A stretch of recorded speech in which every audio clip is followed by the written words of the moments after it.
Isa kahapon siya na kuya samtang nagliligpit ako dahil pauwi na ako noon. Nang tinignan ko ang aking cellphone at pagkatingin ko dito ay meron pala itong mga text messages. Nung binasa ko kuya ay number pala ni Mia. Babe, punta ka dito sa bahay. Now na. Pagkasabi sa text message,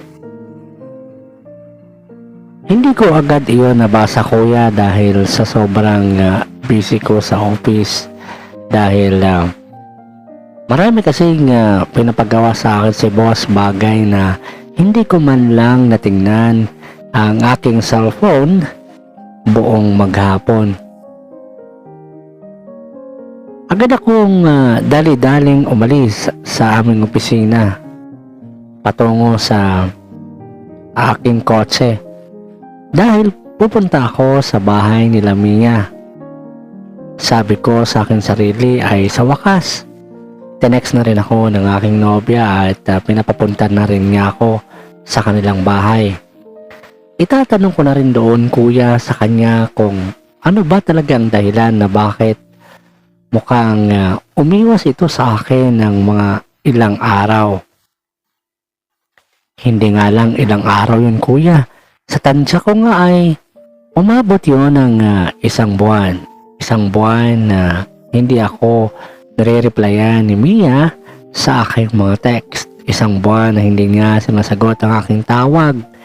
At isang buwan din na hindi ko siya nakikita at nakakausap.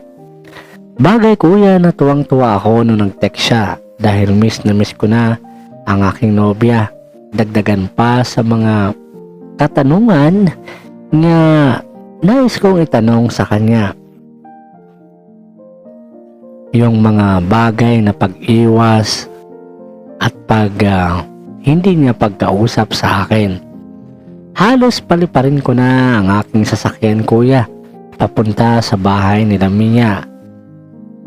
Ang pagka-text kasi ay 1:30 pa ng hapon. Ngunit nabasa ko yun ay magsa-7 na ng gabi. Pagkadating ko sa bahay nila Mia kuya, nagtataka ako na parang wala namang tao. Agad kong ipinarada ang aking sasakyan sa tapat ng kanilang gate. Pagkababa ko ng sasakyan kuya ay doon ko naananig. Doon ko na aninagan na maraming tao pala ang nasa loob ng bahay. At sa kanilang mga garahe ay meron din mga sasakyan. Nakabukas ang gate ng bahagya at dumiretso na lamang ako. Pagbukas ko ng gate kuya ay nakita ko kaagad ang mga magulang ni Mia na pasalubong sa akin. Magandang gabi po, tito, tita. Bati ko sa mag-asawa na sumasalubong sa akin. Hindi ko maintindihan kuya ang mga mukha ng mga magulang ni Mia habang papalapit sa akin.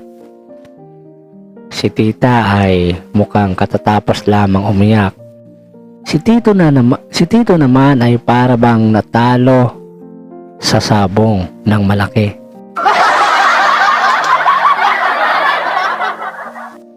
Magandang gabi din, iho. Bati sa akin ng kanyang daddy. Tito, mukhang may party dito sa inyo. At asan nga pala si Mia? Pumasok ka na lang, iho. Sagot naman ng kanyang mami. Kaya 3 na kami ang naglakad papasok. Hindi ko alam kuya, pero habang humahakbang ako papasok sa kanilang bahay ay may parang pabigat ng pabigat ang aking mga paa na humahakbang papasok ng bahay nila. Yun bang parang pagod na pagod ako na hindi ko kayang ihakbang ang aking mga paa.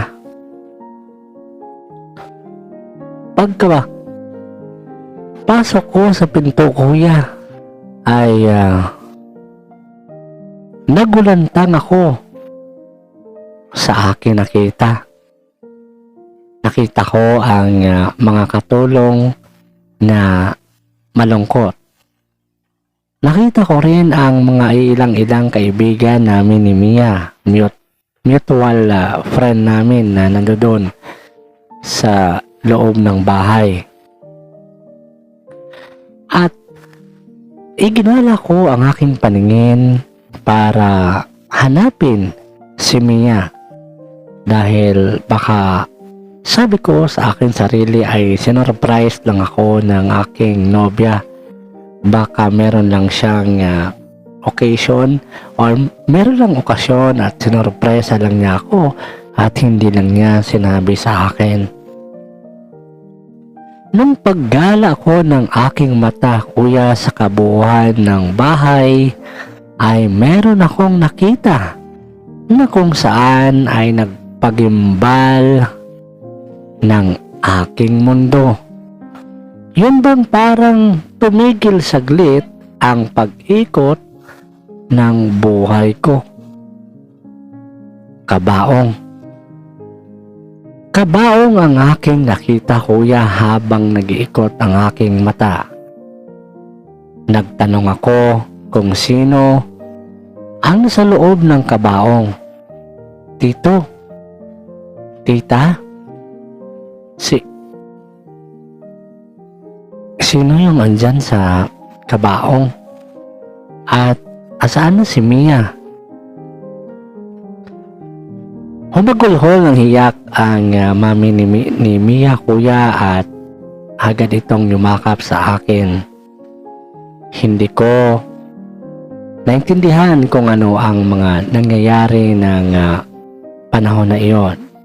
Ngunit parang napako ako sa aking kinakatayuan. Tita, pwede bang sabihin mo sa akin? Anong ibig sabihin nito? Utal-utal na pagkabanggit ko sa kanyang mami. Sumagot ang kanyang daddy ng, Iho, huwag kang mabibigla ha. Pero lapitan mo na lang ang kabaong na iyan.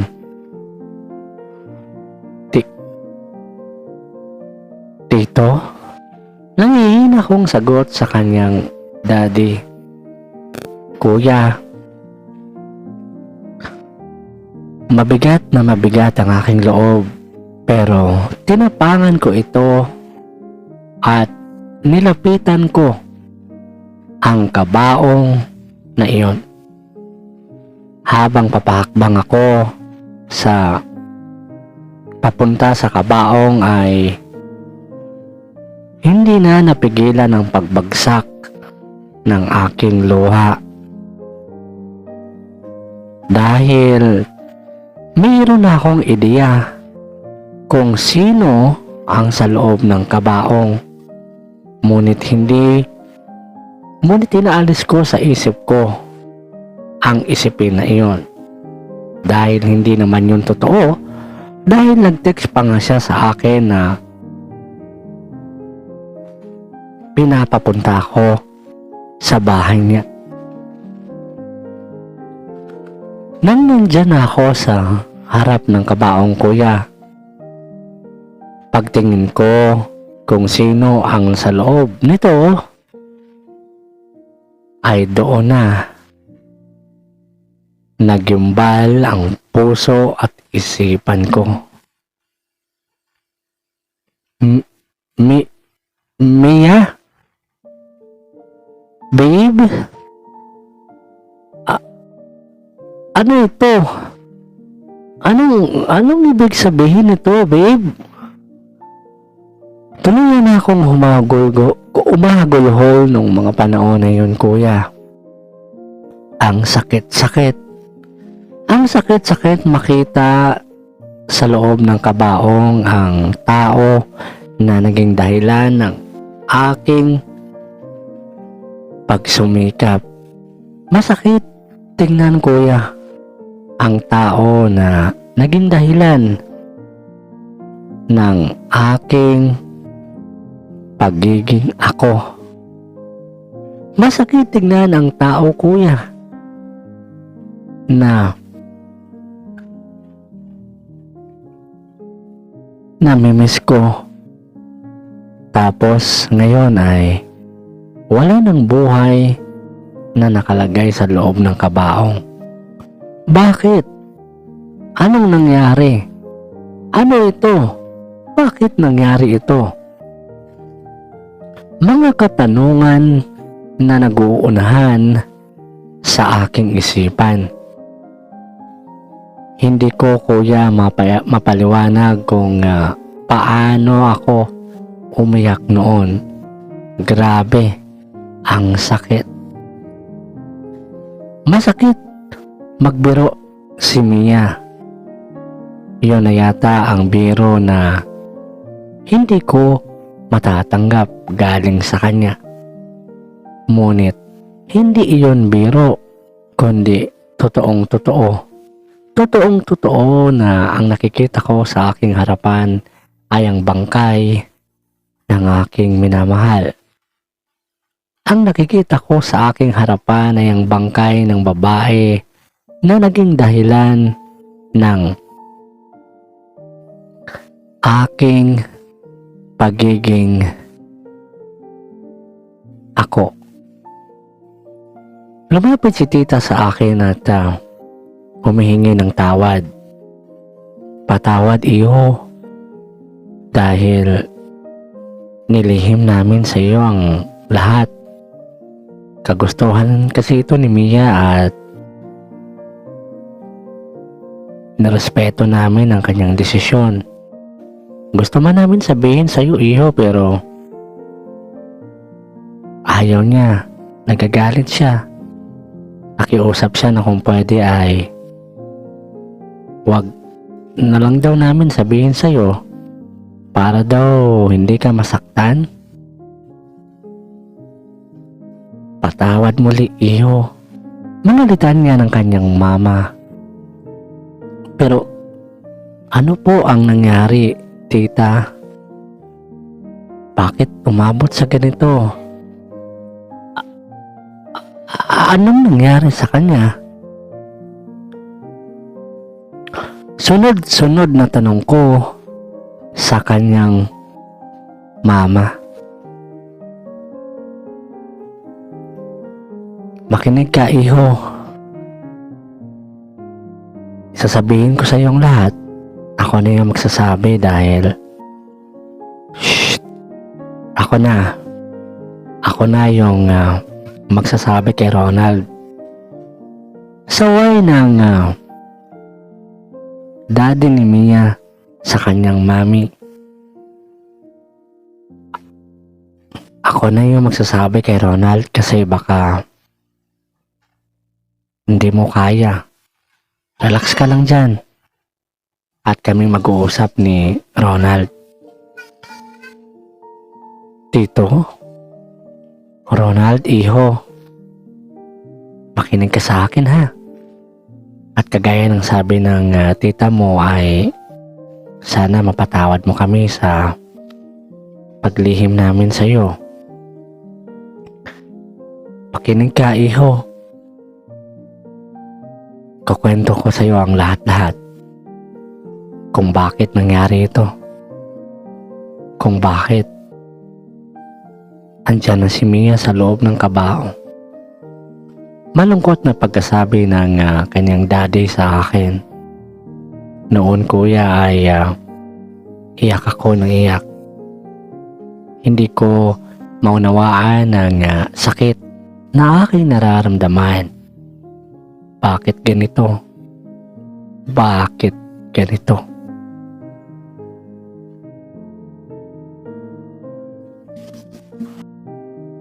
Sa amin man na iho ay nilihim din ni Mia yung kanyang sakit. Oo. Nagulat na lang kami noon na tumawag si Manang sa office at isinabi sa amin na idinala daw niya si Mia sa hospital. At pagdating namin sa hospital ay sabi ng doktor ay okay lang naman daw siya. Wala naman daw problema. Patig lang daw ang kanyang nararamdaman. Yun pala iho ay binalaan na ni Mia ang doktor na huwag sa amin sabihin ng kanyang mami. Noon pala ay nagsusuprar na pala ng sakit ang nobya mo. At hindi lang ito basta-bastang sakit, kundi leukemia yung sakit niya. Uli na lang din namin nang malaman na ganun pala ang sakit niya. Nung nahalata namin na pabalik-balik na ito na hospital at palagi na lang siyang hinihimatay, dagdagan na rin sa mga pantal na lumalabas sa kanyang katawan, hanggang sa nalaman na lang namin na meron nga siyang ganun na sakit. At ang masakit pa iho, dahil meron na itong taning yung buhay niya. Kami din ay nabigla, pero wala wala na rin kaming magagawa. Tinanong namin siya kung alam mo ba ito? Ngunit sabi niya wag daw namin sabihin sa kanya, or wag daw namin sabihin sa iyo. Nakiusap siya sa amin na kung pwede, wag na lang daw namin sabihin sa iyo. Sabi pa ni mami niya, kailangan mo din daw itong malaman dahil nobyo ka niya, pero tumanggi ito. Kaya dahil sa pakiusap niya, narespeto na lang namin yung desisyon niya. Pagpapatuloy na pagsasalaysay ng kanyang daddy sa akin. Ayaw naman namin na biguin siya, kaya sinunod na lang namin ang gusto niya.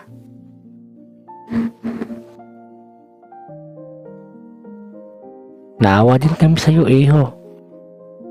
Dahil batid namin na nasasaktan ka sa pag-iwas niya sa iyo. Pero hindi mo lang alam na kaya niya ginagawa yun para hindi mo makita yung paghihirap niya. Para hindi mo malaman yung sakit niya. Pinagamot na rin namin siya, pero wala hindi na talaga kaya. Nung hindi ka niya kinakausap nakarata na siya sa hospital noon. Pero nagmamatigas siyang ipaalam sa'yo ang kanyang kalagayan. Naalala mo ba yung na-hospital siya at sabi niya ay wala lang daw yun? Yun na yung araw iyo na nalaman namin na meron ng taning yung buhay niya. Kaso hindi lang namin pinaalam sa'yo. Dahil din yan sa pakiusap niya. Tuloy-tuloy pa na paglalahad sa akin ng kanyang daddy. Bagay na hindi ko maintindihan kung bakit nagawa yun ni Mia sa akin.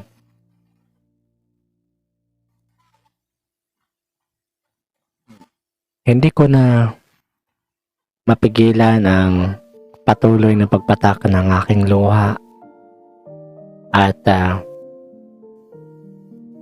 bumaling ako sa bangkay ng aking mahal. Babe, bakit pinagdamot mo sa akin ang pagkakataon na maalagaan kita? Bakit pinagdamot mo sa akin ang oras na makapiling man lang kita bago ka mawala? Ang daya-daya mo, babe. Bakit hindi mo man lang hinayaan na masamaan kita sa laban mo? Bakit lumaban ka na mag-isa? Bakit hindi mo ako isinama?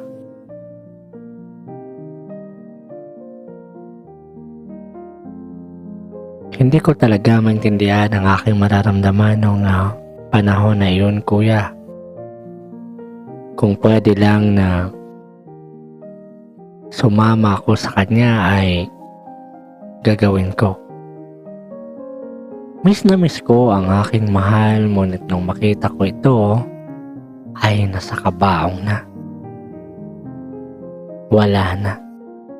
Kahit anong aking gagawin ay hindi ko na kayang ibalik pa ang mga oras na buhay pa ito.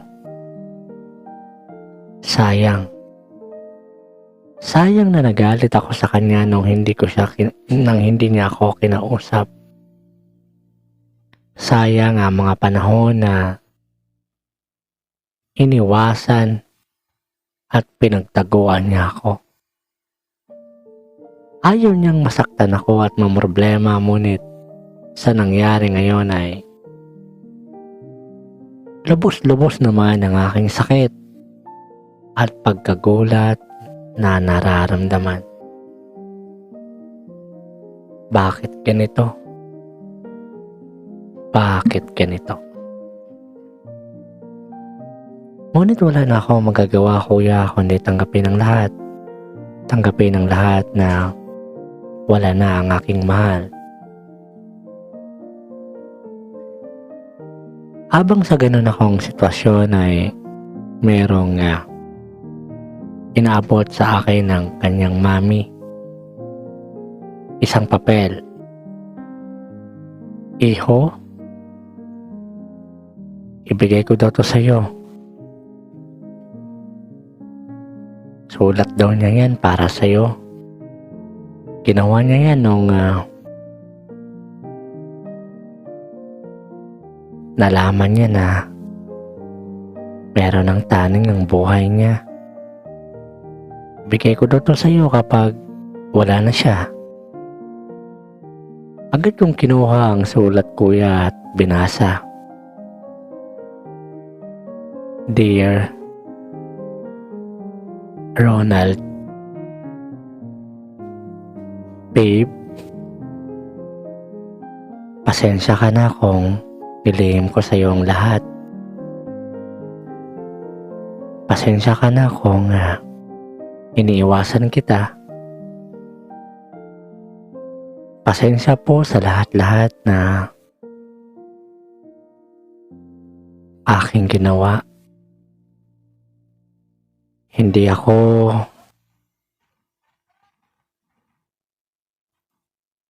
umamin na meron akong sakit. Patawad, Ronald, kung nagawa kitang paglihiman. Pero isa lang ang masasabi ko sa'yo. Mahal na mahal kita at kailanman ay hindi magbabago iyon. Kagaya ng mga sinasabi ko sa'yo sa text, ay dadalhin ko hanggang sa kabilang buhay ang aking pagmamahal para sa'yo. Babe, I love you. Mahal na mahal kita at sana ay maintindihan mo ako. Ayaw ko lang kasi na masaktan ka kaya hindi ko sa'yo sinabi ang lahat-lahat. Oo, masaktan ka man ngayon habang nakikita mo ako dito sa kabaong. Pero mas okay na lang din yun. At least isang sakita na lang. Babe, huwag mong pabayaan ang sarili mo ha. Huwag mong hayaan na masira yung sarili mo dahil sa pagkawala ko. Mahihirapan lamang ako kapag nangyari yun. Kaya nakikiusap ako sa iyo, Ronald, na kung pwede ay huwag mong pabayaan ang sarili mo. Huwag mong masyadong dibdibin ang pagkawala ko. And alalahanin mo palagi na ikaw lang ang minahal ko. Ikaw lang yung lalaki na pinag-alayan ko ng buong puso at pagmamahal ko. Babe, ulitin ko, mahal na mahal kita. At dadaling ko yan kahit sa akin pag-alis. Babe, I love you. At paalam.